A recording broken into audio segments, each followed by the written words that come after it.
Thank you for worshiping in song there with us. If you'll take your Bibles, turn to the book of Acts, Acts chapter 13 this morning, Acts chapter 13. As the young people make their way back to junior church, Acts chapter 13, we are going to continue with a message that we began last Sunday morning. And as I mentioned, this may turn into definitely going to be two messages. May stretch it out into three messages here. We will see.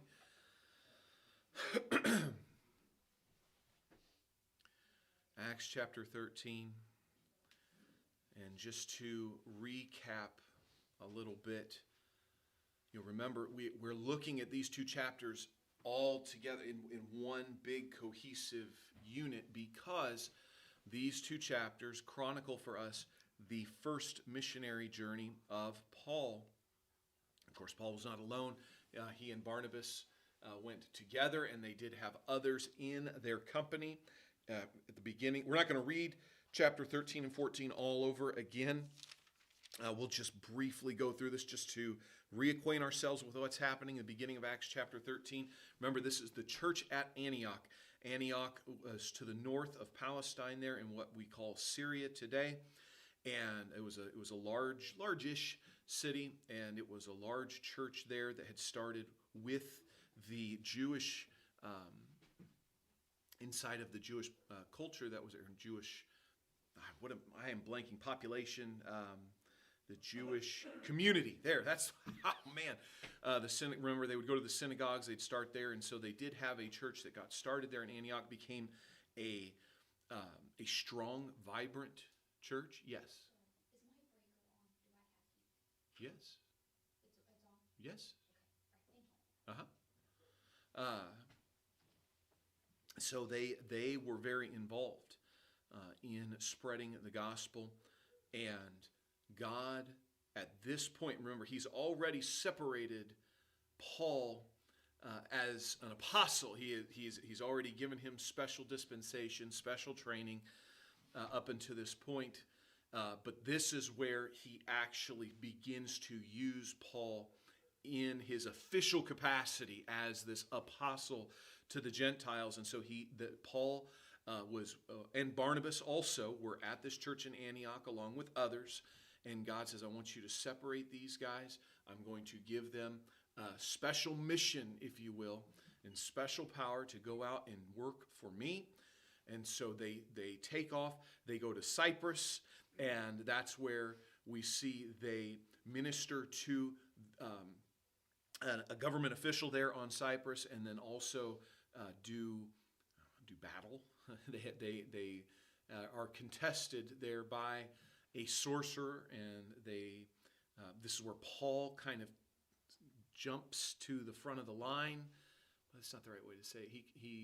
He takes on the mantle as more of the leader of this group by confronting this sorcerer. And so they start off with this early victory, but then they get back to the mainland there, and they're going from town to town in Asia Minor. And as they do, they are going to the synagogues, and they do see some initial positive results from that. We see Paul preaching here. What a wonderful breakdown of the gospel here in Acts chapter 13 that Paul gives, and his first official message that we see recorded for us. And there is some response to that, but there is a large portion of the Jews who don't like what Paul has to say. They don't like the fact that he's saying the Messiah has already come. We were discussing this last night. You weren't there. It was Noah was there we were in the living room, and we were talking about the Jews, and it got brought up something about the Jews. Oh, it was what was Hanukkah? That's what he said. What was Hanukkah? And I explained to him what Hanukkah was, and he says, well, why don't they celebrate Christmas? And I said, because they don't believe that Jesus is the Messiah. And he goes, wait, he stops. He goes, Jews aren't Christians?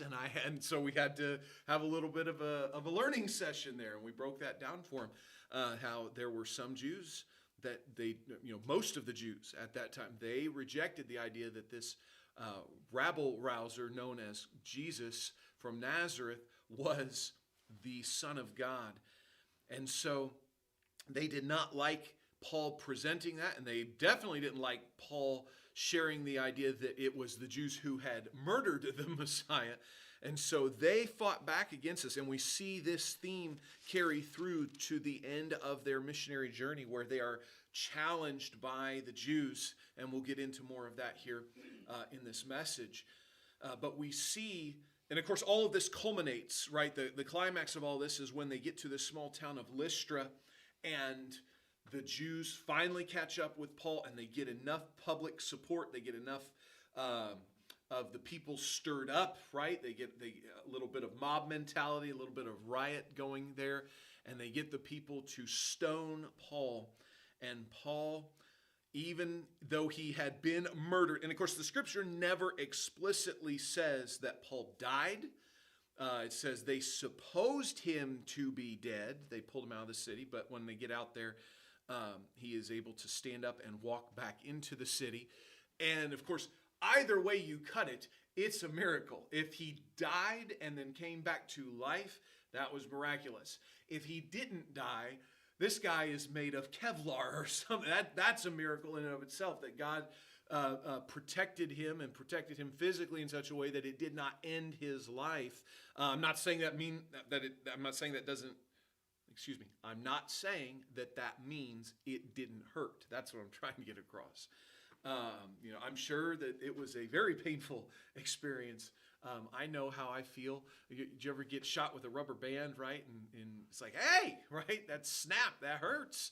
Or every once in a while, we're out playing darts, dart guns, the Nerf guns, and of course they're made of foam and rubber and everything, and you think, oh, they're not that bad, but boy, if you get one that catches you just right, especially on a sensitive part like your neck or your ear or something, and it's not too far away, and that rubber smacks just right, that dart can hurt a little bit. It can even leave a welt, and that's how bad that feels. Imagine having stones, 20, 30-pound stones lobbed at you. I imagine that wasn't a pleasant experience. And so that's kind of the climactic moment here in this missionary journey that Paul overcomes. And then we see at the end there, they go back. You'll remember, if you remember looking at your map, remember how it shows they go to all these towns, and then the line goes back, how they return to all those towns on their way back to Antioch. And they come back and they tell the church there about all that God had done and how successful they had been in spite of the Jews and their opposition. And so we're looking at Paul's progression through this story and the things that he faces, and the fact that no matter what he faces, it doesn't keep him from fulfilling God's mission for him. And this is a message about dedication. And I think that we can look at the life of Paul, that we can take his example and learn from it and apply some of that dedication and commitment to ourselves. We see in our day and age, commitment is a very, very, it's very, very absent from our culture now in a way that it has not been ever, I don't think. Dedication in Western society is failing in many ways. We see people won't be dedicated to a cause. They won't be dedicated to their spouse. They won't be dedicated to their nation. Even they just came out with a poll that said something like 60% of Americans would not fight to protect our nation. And it's like, well, then why are we here? What are we here for? How can this be sustainable if you won't even stand up and defend yourself and your fellow countrymen, right? And we see things like that. Commitment to anything, commitment to church. We see people falling away from church. If you've ever been part of any kind of group setting, whether it be a class, I'm in school right now. I don't know I can't remember if I shared this with you. There was a class we had not too long ago. It was one of my earlier classes, not the program I'm in now, but it was one of the general education courses where we had our first assignment for a class. I think it was our communication class. And it said, you need to do X, Y, and Z.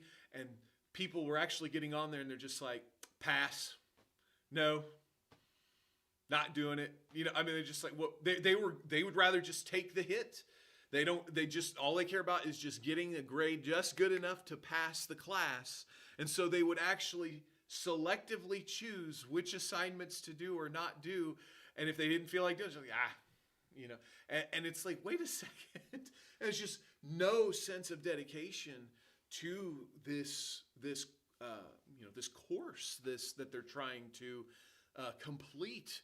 And it's like, how do you expect, if you can't do an assignment that's going to take you, an hour, how do you expect to survive in any major thing in life, any kind of major difficulty? We have a dearth of dedication in our public consciousness today.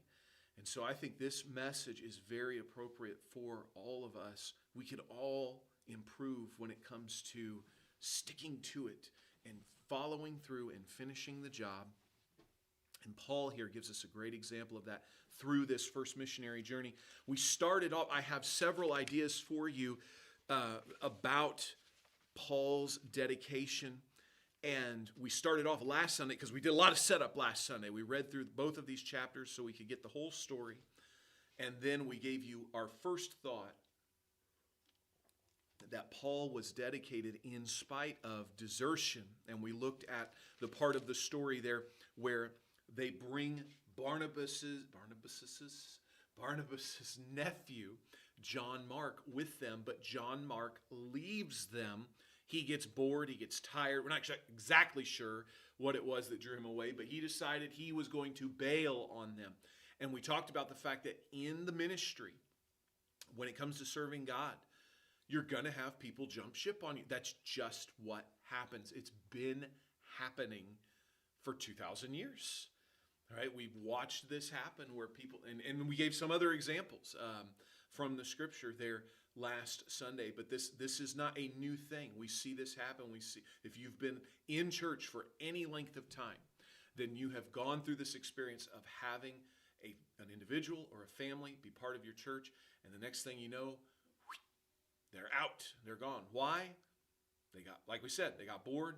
It wasn't fun enough. It wasn't flashy enough. It'll be the weakest reason imaginable. Very rarely is it, and I'm not saying it never happens. I do remember as a young person, there would be a couple times, there was a couple times where someone left and they said it's because they disagreed with something that was taught. A lot of the times, the disagreement over what was taught was over something that they didn't like because it put some kind of restriction on themselves, and they didn't like that. They wanted to be free to do what they wanted, normally be worldly. That's just the nature of our churches. I'm not saying right or wrong. I'm just saying the nature of our churches.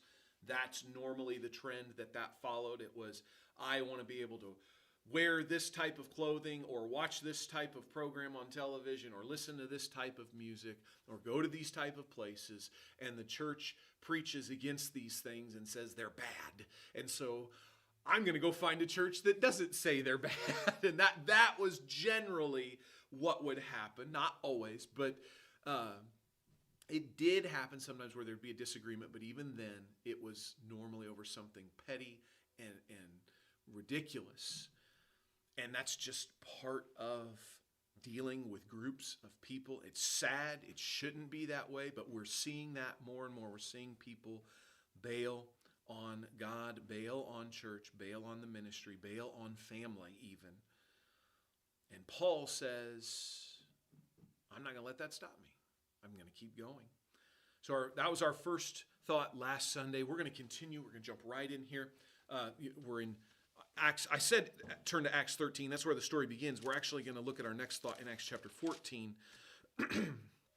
Acts chapter 14.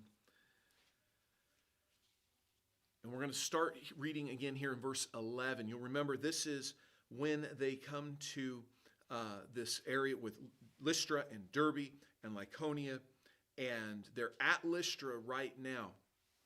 It says, and when the people saw what Paul had done, remember Paul, you know what, let's go back to verse 8 so we can get the context here. They're at Lystra, there sat a certain man at Lystra, impotent in his feet, being a cripple from his mother's womb, who never had walked. the same heard Paul speak, who steadfastly beholding him, and perceiving that he had faith to be healed, said with a loud voice, Stand upright on thy feet. And he leaped and walked. Here we have this miracle being done, a miraculous healing with the man. And of course, this is a double miracle, right? It's not just that he healed this man's physical problem, whatever malady, some kind of malady that had kept him from being able to use his legs from the time he was born. And that's the other part of the miracle, is not only did God miraculously repair his legs in whatever way they needed to be, but inside of that miracle was the know-how, by the way, and I'm going to go totally off subject. We talk about things. I believe there's mental switches in our brain. I think that's how we can account for so many things in the Scripture, particularly in the book of Genesis, with how things work in our body. But we've seen this, right? We've talked about this. I've shared this with you. They've done these studies on people who will have brain trauma of some kind, and before the trauma, they couldn't speak a certain language or play a certain instrument, and then they have the brain trauma, or they go in a coma or something like that.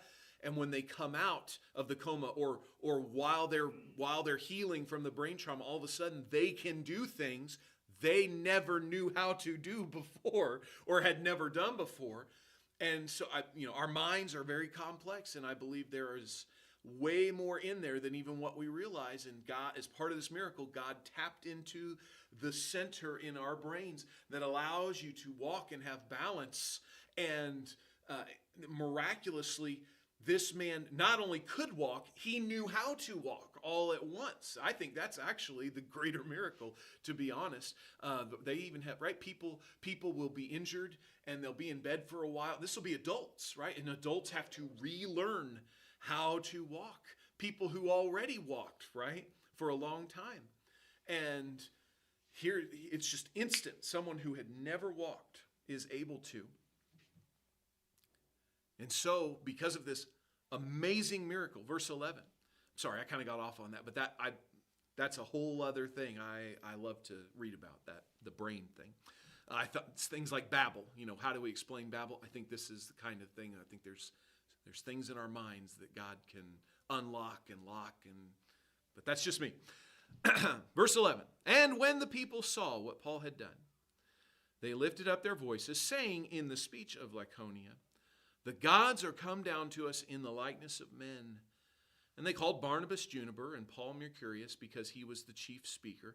Then the priest of Jupiter, which was before their city, brought oxen and garlands unto the gates, and would have done sacrifice with the people, which, when the apostles, Barnabas and Paul, heard of, they rent their clothes and ran in among the people, crying out and saying, Sirs, why do ye these things? We also are men of like passions with you, and preach unto you that ye should turn from these vanities unto the living God, which made heaven and earth and the sea and all things that are therein, who in time past suffered all nations to walk in their own ways. Nevertheless, he left not himself without witness, in that he did good, and gave us rain from heaven and fruitful seasons, filling our hearts with food and gladness. And with these sayings scarce restrained they the people, that they had not done sacrifice to him. They just barely were able to keep them from going forward with this pagan practice. We see here Paul heals this lame man, and the people immediately attribute it to their God, their divinity that they worship. And they look at Barnabas and Paul as physical manifestations of these two gods from their pantheon. And of course, this breaks the hearts of Barnabas and Paul. They were trying to turn these people from their false gods, and instead, what ends up happening? Unintentionally, right? They give them ammunition. They push them more towards that false worship. That wasn't their intention. That's not what they were trying to do.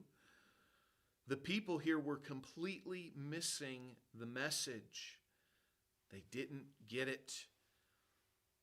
And in the ministry, this is something else we're going to face. We are going to try to work with people. We're going to try to help people. And they're not going to understand. They're not going to listen to exactly what it is we're trying to say. They're going to misconstrue. They're going to twist, sometimes maliciously, sometimes not. But they're going to take things and they're going to take them the wrong way. And it's going to be disappointing. And that's our second idea here. Paul was dedicated in spite of disappointment. There will be people who, and this isn't just necessarily true of the Christian faith. I mean, this is true of philosophy and ideology across the board. You're going to have people that hear certain things, that grab onto certain things that you are saying or that you are presenting, and you're going to think, okay, this is good, right? And then it's just like, oh no, they're going a totally different direction with that than I intended. There will be people who want to be part of our church and our worship, but they won't understand the right reasons for doing so. This is one of the things we struggle with. I was just having a discussion with my boss. We were talking about church and churches, and I was sharing with him how we have, and I know we're recording, I know we're live, and this is going to go out there, but we've had so many people come to our church who they seem to be on board with the things that we teach and we preach at first, but then as we get into it and they realize we really believe this stuff, we really believe that you should behave a certain way and accept certain truths that are in the Word of God and actually follow, and most importantly, follow the path of becoming like Jesus Christ.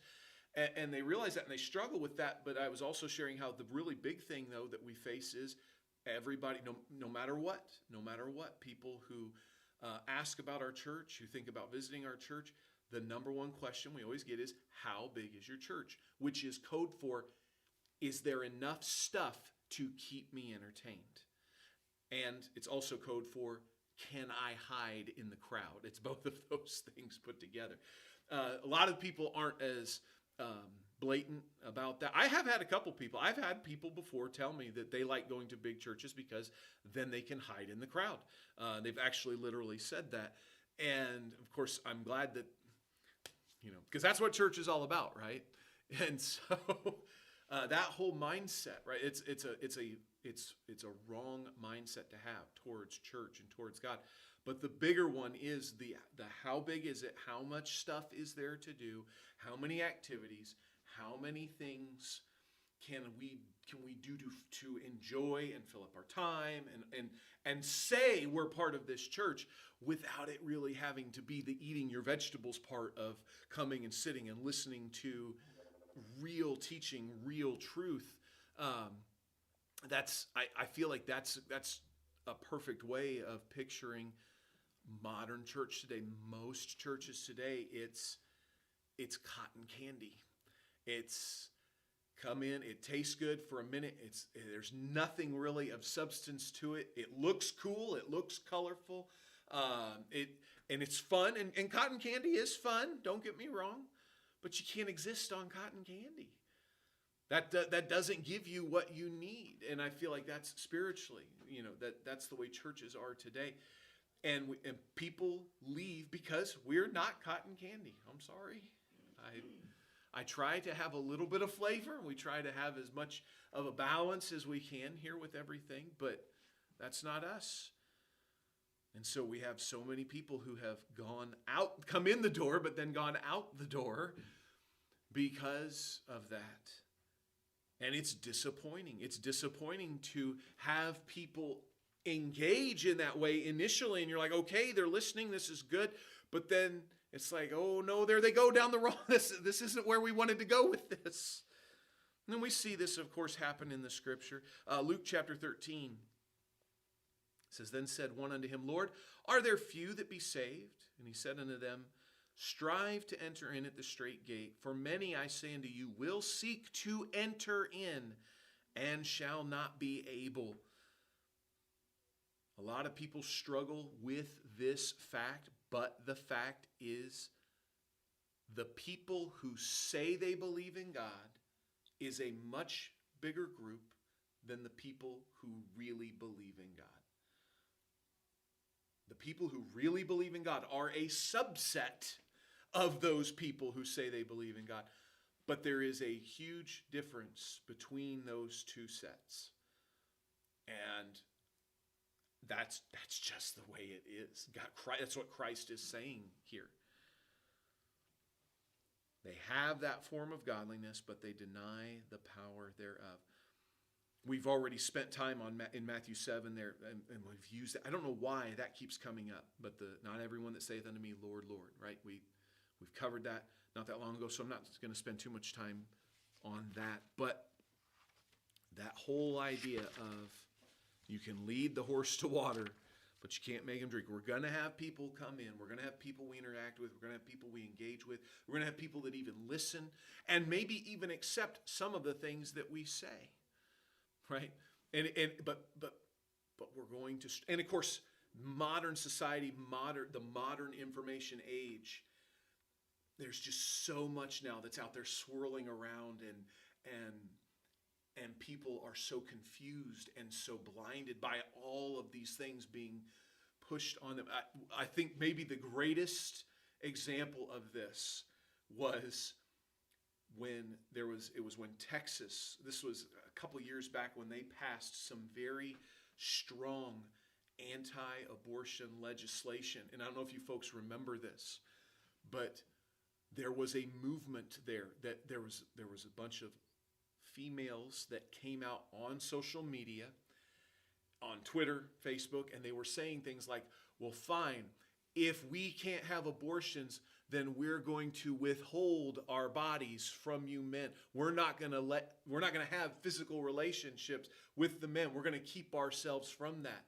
And they were, and this is how far we've gone, okay? Is they thought that was a dig. They thought that was some kind of victory for them, that they were going to stick it to men. And it's like, do you not realize that is what we've been trying to get to this whole time? And it comes around full circle. That was the whole point, was that we shouldn't do this. You shouldn't just throw your body or let the man take advantage of you or exploit you in that way. And that there should be purity there. That was the whole idea. But they are so far removed that they don't even realize that's where they've ended back up. And of course, once again, they're not doing it for the right reasons, but people are going to hear some of the things we say, but they're not going to accept the truth behind them. And it's gonna be frustrating. Here it says they scarce restrain the people. It's gonna take everything we have sometimes to get people to follow what it is we're trying to get across. So we see Paul doesn't stop in spite of desertion. He doesn't stop in spite of disappointment. Here, we're going to have these moments as well. We see another idea. Paul is dedicated in spite of defiance. And that is really not the most significant part of this story of the first missionary journey, but it is the most common overarching theme. Paul was dedicated in spite of desertion, in spite of disappointment, but he was also dedicated in spite of defiance. Paul had to face all kinds of opposition. And now this is where I do want to go back, and I just want to pick through these and show you all of these examples. Look back at chapter 13 of Acts. Acts chapter 13, verse 8. Elymas the sorcerer, for so is his name by interpretation, withstood them, seeking to turn away the deputy from the faith. Look at verse 45 of chapter 13 says, but when the Jews saw the multitudes, they were filled with envy and spake against those things which were spoken by Paul, contradicting and blaspheming. Look at verse 50. But the Jews stirred up the devout and honorable women and the chief men of the city and raised persecution against Paul and Barnabas and expelled them out of their coasts. Chapter 14, verse 2. The unbelieving Jews stirred up the Gentiles and made their minds evil affected against them, against the brethren. Long time, therefore, abode they, speaking boldly in the Lord, which gave testimony unto the word of his grace, and granted signs and wonders to be done by their hands. But the multitude of the city was divided, and part held with the Jews, and part held with the apostles. We see this defiance in the form of disruption, as we just read. We're going to have people try to break up and cause confusion with what we are doing, try and get that crowd stirred up. We see again there, look at verse 35. When the Jews saw the multitude, they were filled with envy and spake against those things, contradicting and blaspheming. We're going to see disrupting. We're going to see disputing. They're going to argue with us about these things. They're going to try and bring up points and bring up evidence and statistics and things to back up what it is they're trying to say. Also in verse 45, it says, when the Jews saw the multitude, they were filled with envy and spake against those things which were spoken by Paul, contradicting and blaspheming, not blaspheming God, blaspheming Paul. Look at verse 50 again. It says they raised persecution against Paul and Barnabas. Look again at chapter 14, verse 2. They stirred up the Gentiles and made their minds evil affected against the brethren. We see part of this defiance is demonization, right? They're going to demonize us. We see that is happening a lot today, especially through the internet, especially through these outlets now where people can get on and say these things and they'll just take, the Mike Pence. I know I go back to that. That one still to this day just blows my mind. Mike Pence, and I don't like Mike Pence. You folks know this. I think Mike Pence is a big weenie. Mike Pence says, for safety's sake and to make sure everyone understands that everything is above board, so we don't get caught into any kind of scandal or anything like that, I make it a habit. I never am alone with a woman. Right? And they just go crazy. How dare he? And they accused him of being sexist and evil and what's wrong with him? And they twist it and they'll say things like, well, if he can't be with a woman without that being what happens, well then what's wrong with him? And he's a sicko and all this. And it's like, do you not realize that that's the whole point behind what he's doing is to avoid that? You're accusing him of the very thing he's staying away from. And they will do that. They demonize people. They make people. They project evil onto people. They're going to do that to us as we serve God. Chapter 13, verse 50. It says the Jews stirred up the devout and honorable women. Chapter 14, verse 2. They stirred up the Gentiles. Verse 19 of chapter 14 says, there came thither certain Jews from Antioch and Iconium who persuaded the people. We see in all three of those, they go to the devout, honorable women. They go to the Gentiles here. They go to the people here in verse 19. They persuade them. They speak to them. They're like, hey, we can't trust these guys. These people are trying to mess up our farm, right? They're trying to twist the system here, right? And of course, to do all of this, this is a concerted effort, right? There is planning behind this, and so we see they're devising. This is not just spur of the moment, off the cuff, right? We see where the Jews travel. They follow Paul, which we will also get to again here in a little bit. But this was done deviously, right? And so we see part of this defiance. There is devising. They will actually put thought into this. Don't get me wrong. You will see, we see it. We see it in the book of Acts. We see it in different parts of the scripture where there will be that flash in the pan. Hey, what's this? What's going on over here? Right? In that I almost said a flash mob. Flash mob is something different. They didn't all break out dancing back in Lystra. But it will be just a ignition, right? All of a sudden, and that happens, and that happens even today, right?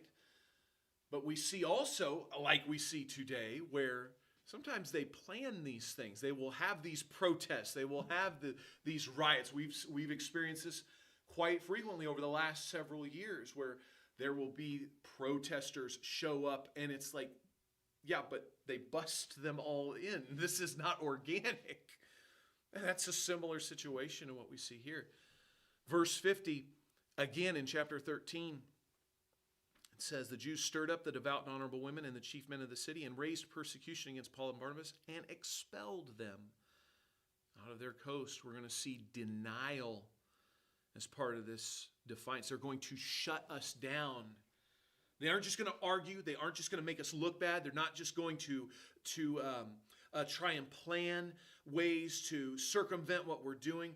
They will outright shut us out if they can. Here is a first century version of cancel culture. You think cancel culture is new? No. Well, that's what they're doing. We're kicking you out. We don't want to have to hear what you say, so we're removing you.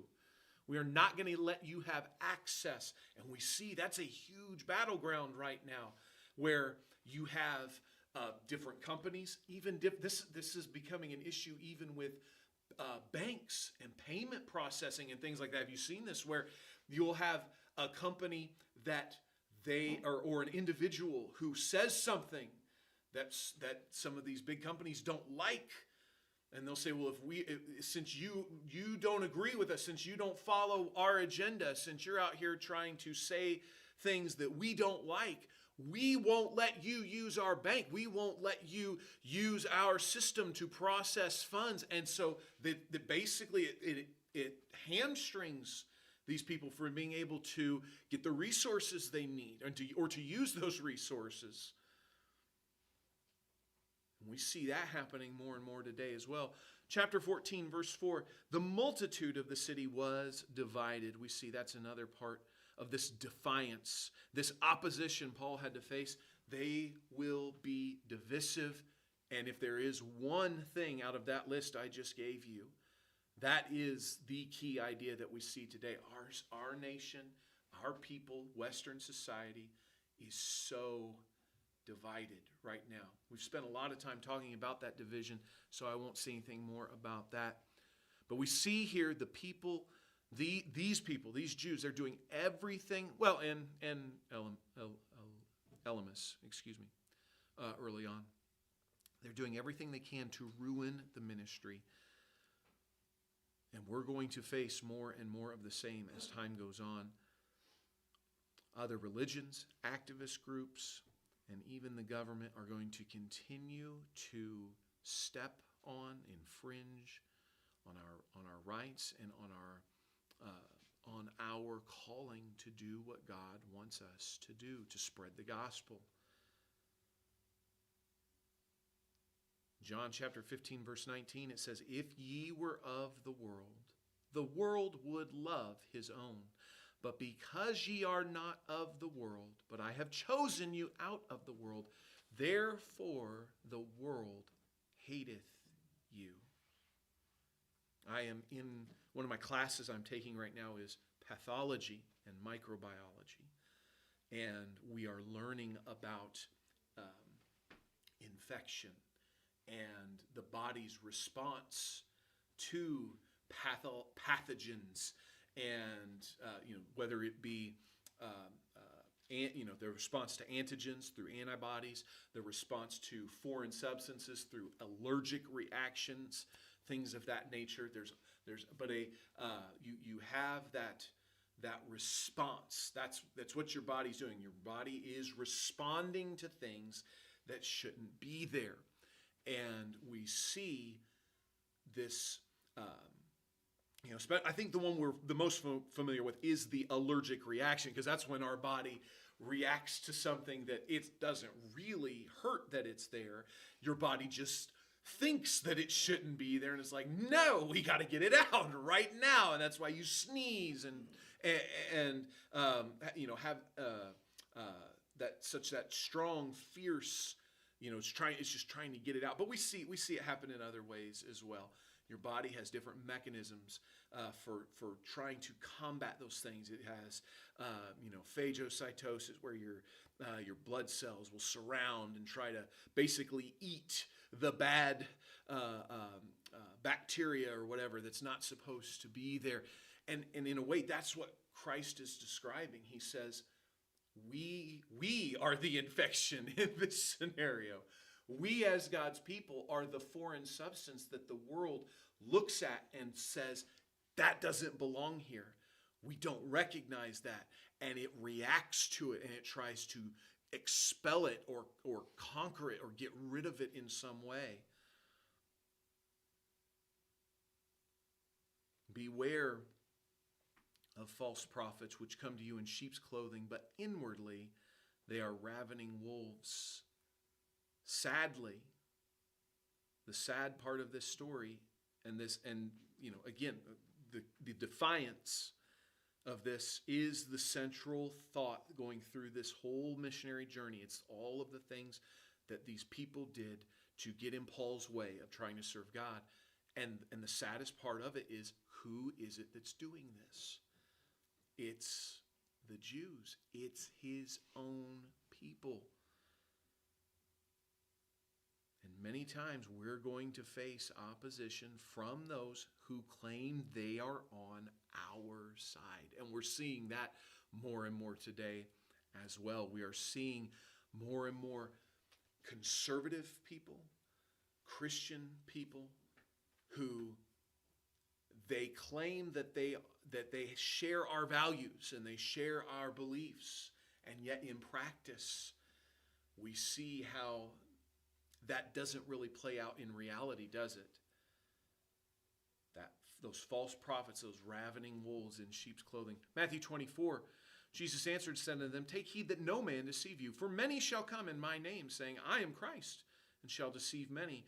And many false prophets shall rise and shall deceive many.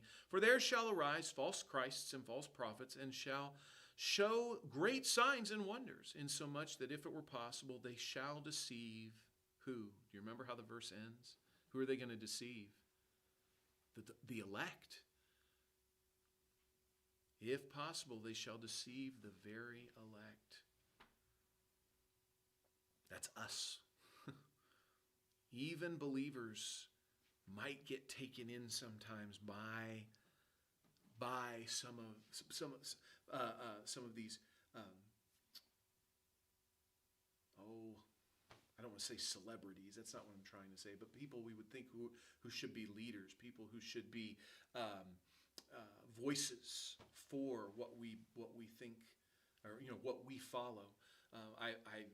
I've gone through this in a very small way myself. There was a time years ago where our city was struggling, and everybody knew it, and we needed new leadership. And there was a gentleman who said he wanted to run for the mayor office, and I talked with him and I supported him, even though we are not technically inside city limits. I had lunch with him a couple times, and I supported him, and I talked to people for him and tried to rally some support for him. Went to his victory. He did win. Went to his campaign victory party, and I thought, okay, I did a good thing, right? And then, boy, did he turn out to be just one of the worst government officials I have ever dealt with in any kind of personal level. On any kind of personal level, he was crooked. His family life was a mess. He had children who, while he was mayor, at two separate points, he had children who were arrested for felonies, and it was, I remember thinking, man, how did I get taken in by this guy? I thought he was a good guy. I thought this was going to go well, and Folks, it's just something that we're going, sadly, I thought and that's what I'm trying to get to. I thought we were on the same side. And we are going to see this more and more. The people who stand against us, you're going to just watch this happen. You're going to find out that it's going to be the people who say that say, hey, we believe in God. We're Christian, right? They're going to be the ones arguing with us, fighting with us, trying to kick us out. It's already happening. We've seen the Methodist Church split over things. We've seen the Presbyterian Church split over things. The Anglican Church is on the cusp of splitting over many of these modern day social issues, where half of the denomination is saying this isn't right and the other half is saying what's wrong with you. We need to just progress with the times, and we're just going to keep seeing that again, going back to that division. Why would this happen? Why would they oppose us? And I think it depends. I think sometimes it's pride. I think sometimes, as we saw here, it's envy with the Jews. I think sometimes it might even be personal gain. I think that probably is at the heart of it a lot of the time. It's about power and money for people in positions of authority. But no matter what the cause is we see it happening.